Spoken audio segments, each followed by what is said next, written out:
원장님 그 다음에 치질 얘기 다음에 우리가 해야 될 게 치료 얘기인데요.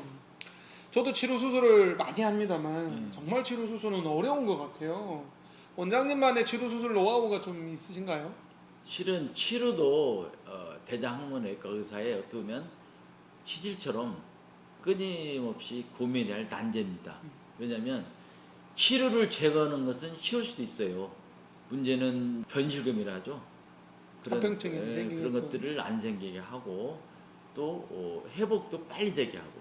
근데 이제 치료 같은 경우는 치질과 달라서 관악근을 건드릴 상처가 깊어서 빨리 나지도 않거든요. 그래서 치료를 완벽히 제거하고 재발 않게 하고 그러면서 변실금이 안 생기고 빨리 낫게 하는 세 마리를 토끼를 잡는다는 것이 그것도 영원한 난제인 것 같습니다. 어렵습니다. 그래서 학회 가보더라도 치료의 재발률이 0%로 있는 사람은 없어요.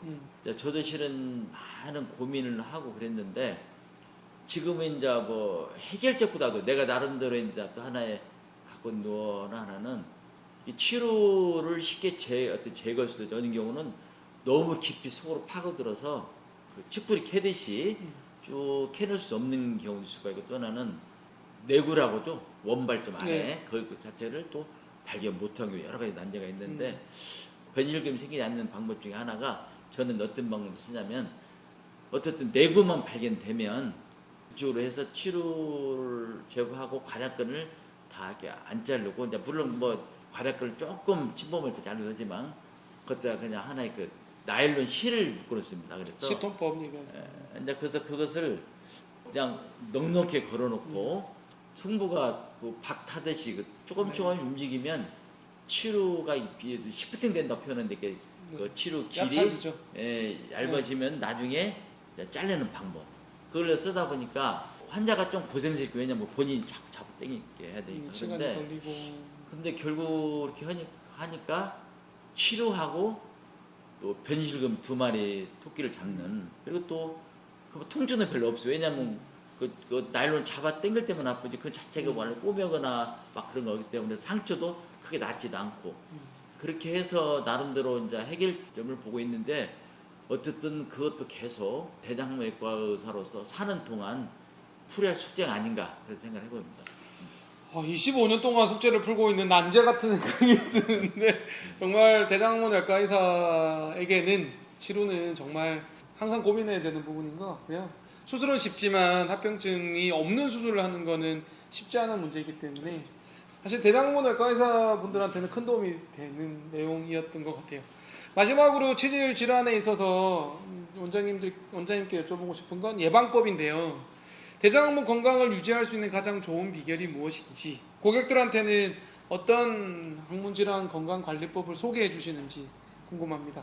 요즘 저는 그 자율신경이나 이런 기능에 대해서 많은 관심을 좀 갖게 되더라고요. 근데 결국은 우리 몸은 그 건강한 상태, 호메오스타시스 표현을 하는데 항상성이라고 그걸 유지하기 위해서 계속 노력하고 있거든요.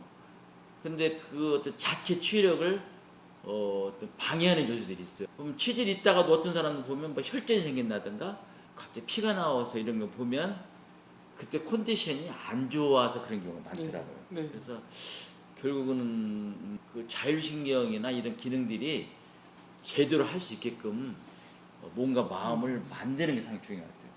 그것은 스트레스가 좀 마음의 심리적 안정이라든가 또는 규칙적인 그런 운동, 식생활 패턴 이런 것들이 어떤 총체적으로 해서 변을 본다는 것도 실은 제가 보면 온 몸과 마음으로 보는 것 같아요. 예?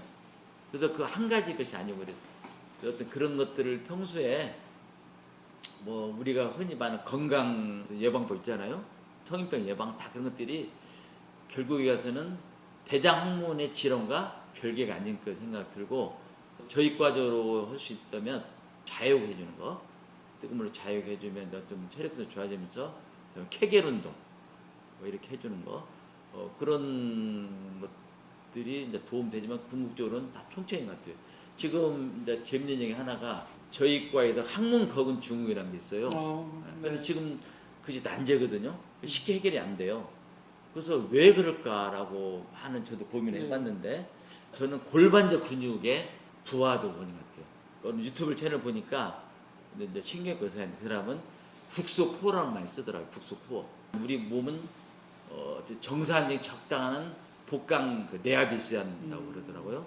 근데 그것을 유지하는 것이 횡격막, 그다음에 뒤에 등 위에 있는 다혈근, 또 앞에 있는 그 배 복근 이런 거, 그다음에 저 밑에는 골반 저근 이런 것들인데 나이 들면 힘 빠지면 자꾸 부러지잖아요, 이렇게. 네. 예? 그런다고 하잖아요. 네. 아니 자꾸 그런데 그런 것들이 보면 힘과 에너지가 떨어지고 그러면 이게 복강 내압이 떨어지면서 이게 자꾸 이게 갖고 피질 못해요. 근데 이런 것이 이 복강 내압이 있으면 몸의 밸런스를 맞게 해주거든요. 그래서 원래 복강 내압이 있어 배는 힘이 들어가지만 이 목이나 어깨는 딱 펴지고 이렇게 해야 한다는 거예요.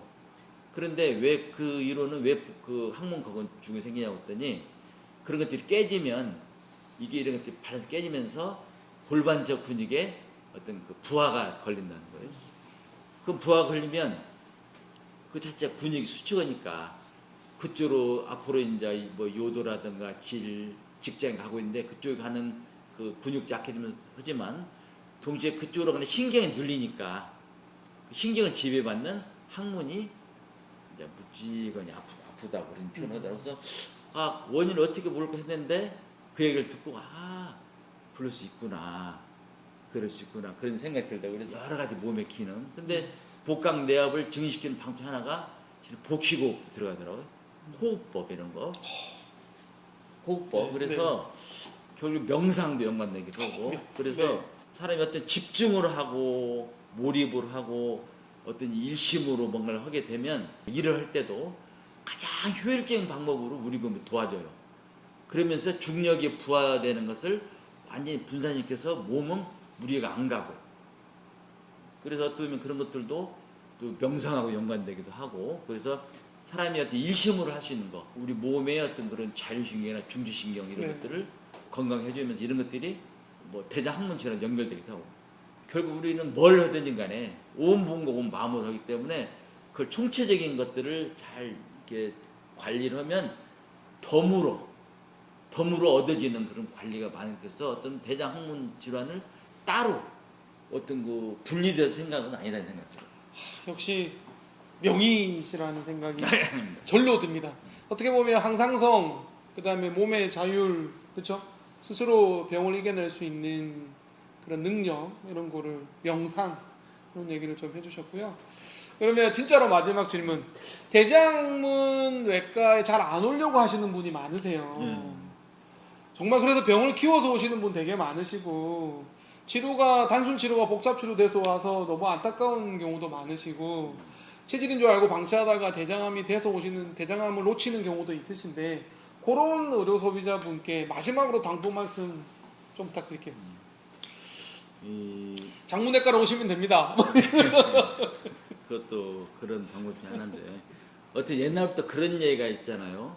슬픔은 보통은 혼자 있지 말고 오픈시켜서 나눠야 된다. 그런 생각을 얘기를 많이 했는데 가장 어떤 부끄러울 수도 있는 건데 근데 그런 것들을 일단은 열어놓을 수 있는 마음이 참은데 이렇게 뭔가 오픈시켜 놓고 와야 빨리 해결되지 결국은 간단하게 해낼 것을 나중에 좀 방치되면 결국 해결될 수 있는 게 많기 때문에 어쨌든 저희는 항상 그런 어떤 그 학문 질환을 보기 때문에 새삼스럽게 막 그런 것도 아니니까 또 그런 분들이 많이 오니까 또 나만 갖고 있다는 그런 생각할 수 있는데 많은 사람들이 앓고 있다는 걸 알고 지금 용기를 내서 오신다면 어쨌든 대장학문 전문병으로 오면 다 치료될 수 있으니까 어떤 그런 가벼운 마음으로 오셨으면 좋겠습니다. 네, 오늘 좋은 말씀 감사드립니다. 익산 지역을 더 나아가 전라북도를 대표하는 대장학문 전문 외과 의원 장문외과에서 오늘 체질 얘기, 치료 얘기, 학문 질환 얘기로 나눴습니다. 귀한 시간 허락해 주신 최성냥 원장님께 그리고 정말 엑기스 같은 노하우를 많이 알려주신 최성냥 원장님께 다시 한번 감사드립니다. 원장님 4부에서는 변비, 변실금 얘기 또 부탁드리겠습니다. 감사합니다. 고맙습니다.